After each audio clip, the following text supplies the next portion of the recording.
तो हेलो दोस्तों, welcome to my mission topper channel में। ये है आपका पसंदीदा चैनल जो कि आपको आज मैं 4.2 एक्सरसाइज के जो 5 सवाल मेरे पिछली वीडियो में बच गए थे उनको मैं आज बहुत ही अच्छी तरीके से लगवाऊंगा। तो आपको इस वीडियो को लास्ट तक देखना है और ऐसी ट्रिक बताऊंगा कि आप ऐसे थ्योरेटिकल सवाल बहुत ही अच्छी तरीके से लगा पाएंगे। और मैंने पार्ट 1 वीडियो में ये पहले के 5 सवाल शून्य का मूल निकालना बहुत गुणनखंड विधि से बहुत ही सरल तरीके से बताया था।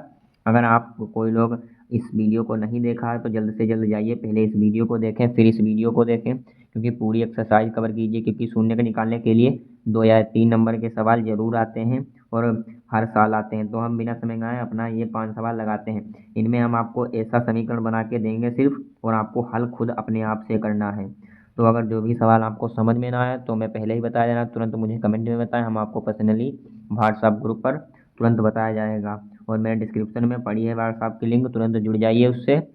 तो हम दूसरा हमने बताया कि आपको उदाहरण आपको मैं बिल्कुल लास्ट में जब ये पूरा चैप्टर समाप्त हो जाएगा तब हम आपको उदाहरण एक लाइन से जो इम्पोर्टेंट है वो लगवाए जाएंगे, तो वो हम बाद में लगाएंगे। तो तीसरे सवाल से हम शुरुआत करते हैं।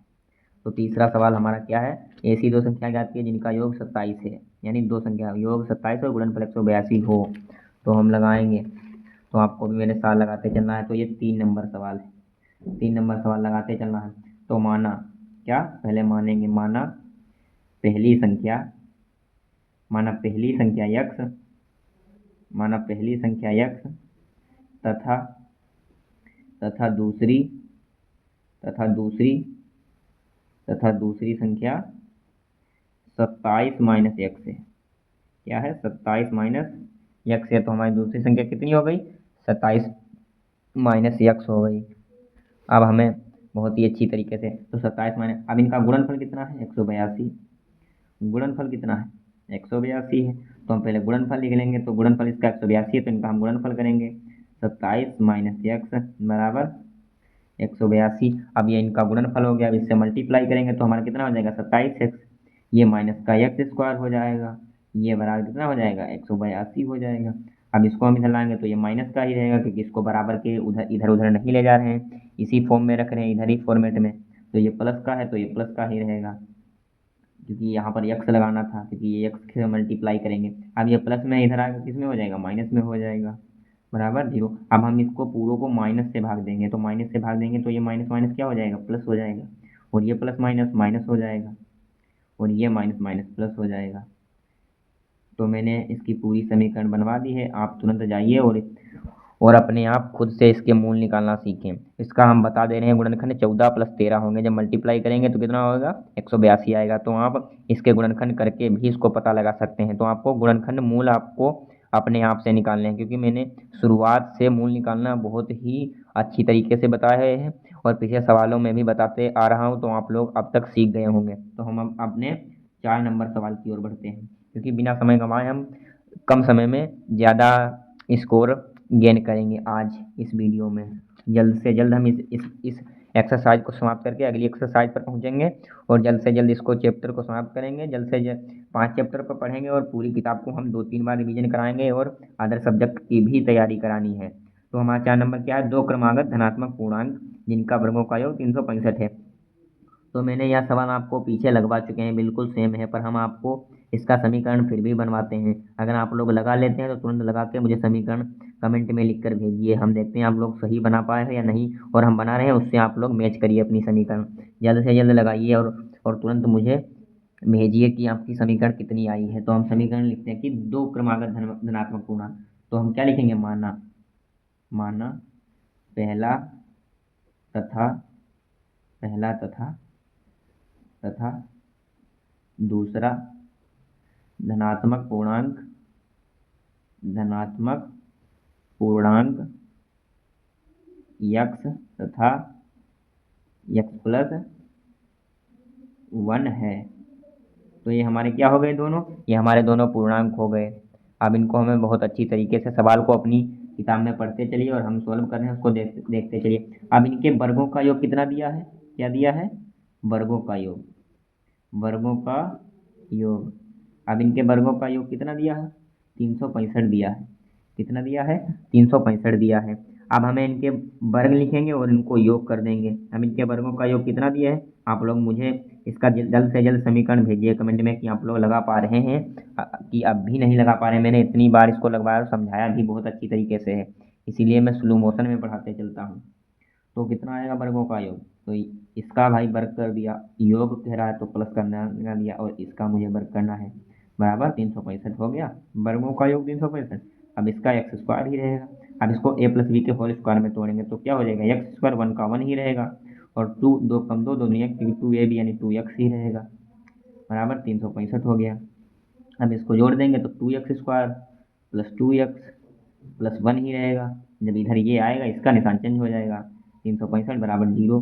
अब इसको हम 2x स्क्वायर लिखेंगे, ठीक है, 2x स्क्वायर फिर 2x फिर प्लस माइनस माइनस घट जाएंगे, और ये बड़ा है तो माइनस का लगेगा, तो कितने बचेंगे 364।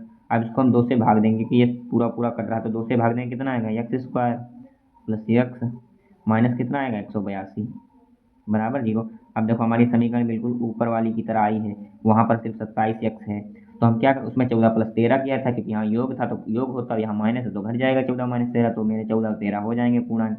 तो आपको इसके वही मूल निकाल कर मुझे अभी कमेंट में भेजिए कि आपके मूल कितने आए, तुरंत मुझे भेजिए। हम आपको देख रहे हैं सवाल कि आपने सही लगाया है या गलत लगाया है। अब हम अगला सवाल की ओर बढ़ते हैं बिना समय गंवाए, जल्द से जल्द इस एक्सरसाइज को हमें यहाँ समाप्त करना है।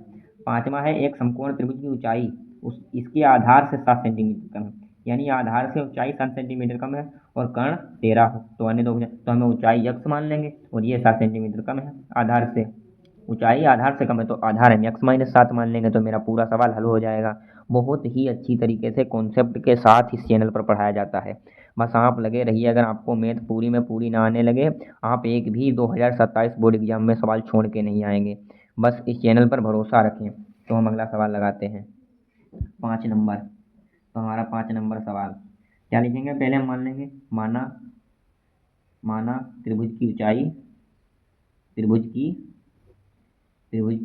ऊंचाई, तो त्रिभुज की ऊंचाई कितनी क्या मान लेंगे, x तथा आधार कितना, आधार से कितनी है 7 सेंटीमीटर कम है, तो आधार से 7 सेंटीमीटर कितनी हो जाएगी, x माइनस 7 सेंटीमीटर, ठीक है, हमारा इतना हो गया। और हमारा कर्ण दिया है, कर्ण कितना दिया है 13 सेंटीमीटर, अपनी किताब अपने सामने खोल कर रखी है उसी में देख। अब हम जानते हैं कि त्रिभुज में एक पाइथागोरस प्रमेय लगती है, आगे आप जब त्रिभुज चैप्टर में आएंगे तब आपको उसमें पढ़ने को मिलेगी, और फिर आगे 6 7 8 9 ज़्यादातर सवाल में पाइथागोरस ही प्रयोग होती है। तो क्या लिखेंगे, पाइथागोरस प्रमेय, क्या लिखेंगे, पाइथागोरस प्रमेय से।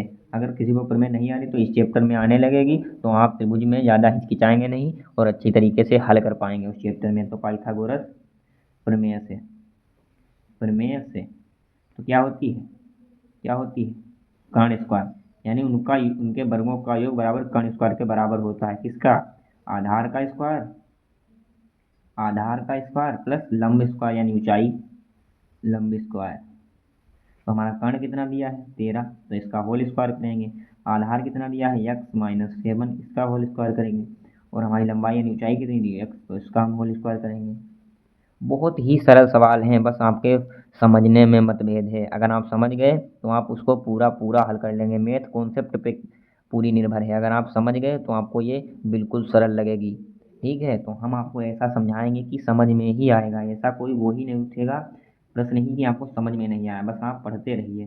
तो इसकी वर्ग करेंगे तो 169 20 तक आपको वर्ग याद कर लेने हैं इसका। अब इसमें a माइनस बी का होल स्क्वायर तो x रहेगा, ये प्लस 7 7 49 हो जाएगा, और 2 7 14 यानी माइनस 14x हो जाएंगे।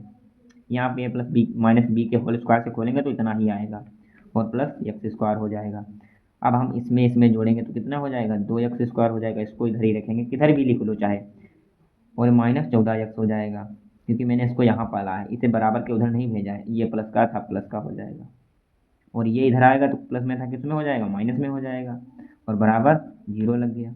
अब हमें 2x स्क्वायर माइनस 14x, अब घटा देंगे क्योंकि ये प्लस माइनस माइनस घट रहा है, माइनस का बड़ा है तो माइनस का चिन्ह आएगा, तो 0 बचेगा, यहाँ पर 2 बचेंगे, 1 बचेंगे। तो ये हमारी क्या आ गई, समीकरण आ गई। इसको आप एक बार 2 से भाग कर लीजिएगा तो और सरल हो जाएगी, और इसके फैक्टर आपको बहुत ही अच्छी तरीके से कर लेने हैं, क्योंकि हमने आपको फैक्टर कराए हैं, बहुत कराए हैं। हमने इसलिए इसमें आपको फैक्टर नहीं करा रहे हैं कि आप लोग समझ पाए हो या नहीं, क्योंकि हमें बच्चों को सिखाना है, सिर्फ रटाना नहीं है, इसीलिए हम इसमें फैक्टर नहीं करवा रहे हैं। ठीक है, तो हम अपने अगले सवाल की ओर बढ़ते हैं। तो हमारा अगला सवाल है, कुटीर उद्योग एक दिन में कुछ बर्तनों का निर्माण करता है। एक दिन विशेष यह पाया गया कि नग की निर्माण लागत उस दिन के बर्तनों की संख्या के दोगुने से 3 अधिक थी, यानी नग की निर्माण लागत थी और कुल निर्माण लागत 90 थी। तो निर्मित बर्तनों की संख्या तथा प्रत्येक नग की लागत ज्ञात कीजिए। तो इसमें हमें क्या पूछ रहा है, प्रत्येक नग की लागत पूछ रहा है। तो इस सवाल को आपको बहुत ही अच्छी तरीके से समझना है। क्योंकि ये सवाल ज़्यादातर आ सकता है, तो आप इस पर इम्पोर्टेंट लगा लीजिए कि यह सवाल बोर्ड एग्जाम में ज़्यादातर आ जाता है 3 नंबर में या 4 नंबर में, क्योंकि यह इंपॉर्टेंट सवाल है।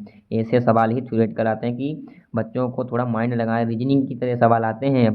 तो आपको इसको बहुत ही अच्छी तरीके से देखना है और हम आपको बहुत ही अच्छी तरीके से समझाएंगे। तो आपको इस सवाल को बहुत ही अच्छी तरीके से देखना है। तो हमारा ये लास्ट सवाल है इस एक्सरसाइज का। तो आप अपनी 6 नंबर सवाल है, तो आप अपनी किताब और कॉपी पर नोट करते चलिए मेरे साथ और समझते चलिए। तो हम क्या करेंगे, पहले हम मानेंगे माना निर्मित बर्तनों की संख्या, निर्मित बर्तनों की संख्या, बर्तनों की संख्या, संख्या यक्स, संख्या यक्स मान ली तथा नग की निर्माण लागत, नग की निर्माण लागत, निर्माण लागत, निर्माण लागत कितनी थी, दोगुने से 3 अधिक थी। अपनी किताब में देखिए उसमें लिखा है पूरा पूरा दोगुने से 3 अधिक थी। कितनी थी, 2x प्लस 3 है। अब क्या लिखेंगे, प्रश्नानुसार, यानी प्रश्न के अनुसार हल करेंगे। तो हम क्या लिखेंगे, प्रश्नानुसार। तो प्रश्नानुसार लिख लिया। अब उसमें लिखा है प्रश्नानुसार लिख लिया। अब उसमें बता रहा है कि कुल निर्माण लागत कितनी थी, कुल निर्माण लागत, कुल निर्माण लागत, कुल निर्माण लागत कितनी थी, 90 थी। जब इनकी दोनों की मल्टीप्लाई करेंगे तो हमारी पूरी निर्माण लागत कितनी आएगी, यानी बर्तनों और नग की लागत को आपस में मल्टी कराएंगे तो कुल निर्माण लागत निकल आएगी हमारी। तो यक्स ब्रैकेट 2x प्लस 3 बराबर 90 हो गया। अब इसकी मल्टीप्लाई करेंगे तो एक्स 2x स्क्वायर हो जाएगा, ये 3x हो जाएगा, ये प्लस में है बराबर 90। अब इसको हम पाठांतर कर लेंगे, 2x प्लस 3x, जब ये इधर आएगा तो माइनस 90 हो जाएगा बराबर 0। तो ये हमारी समीकरण बन गई। तो आपको अब इसके फैक्टर करने हैं अपने आप, क्योंकि हमने आपको सिखाया है। अगर आप कोई लोग फैक्टर ना कर पाए तो मुझे कमेंट में बताएं, हम आपको हर एक सवाल के फैक्टर दोबारा करवाएंगे और बहुत ही अच्छी तरीके से समझाने की कोशिश करेंगे। कोई बात नहीं, हम समझाएंगे, क्योंकि बच्चों को समझ में आना चाहिए, रटना नहीं है कि किसी दूसरे बच्चों को भी बता पाएँ। तो हम आपको अगली वीडियो में 4.2 एक्सरसाइज हमारी पूरी कंप्लीट हो गई है और अगली वीडियो में आपको 4.3 एक्सरसाइज पूरी की पूरी कंप्लीट कराई जाएगी। इस चैनल पर पूरी मैथ भी पढ़ाई जाएगी। तो आपको इस चैनल पर बने रहना है लास्ट तक, ताकि आपको 2027 में कोई भी मुसीबत का सामना ना करना पड़े। तो हम आपको इसी तरह हर एक एक्सरसाइज और हर एक सब्जेक्ट की तैयारी करवाते रहेंगे। कुछ दिनों बाद मैं फिर कह रहा हूँ हर एक सब्जेक्ट की तैयारी कराई जाएगी। तो आप इस चैनल पर बने रहें। हम मिलते हैं आपको अगली वीडियो में।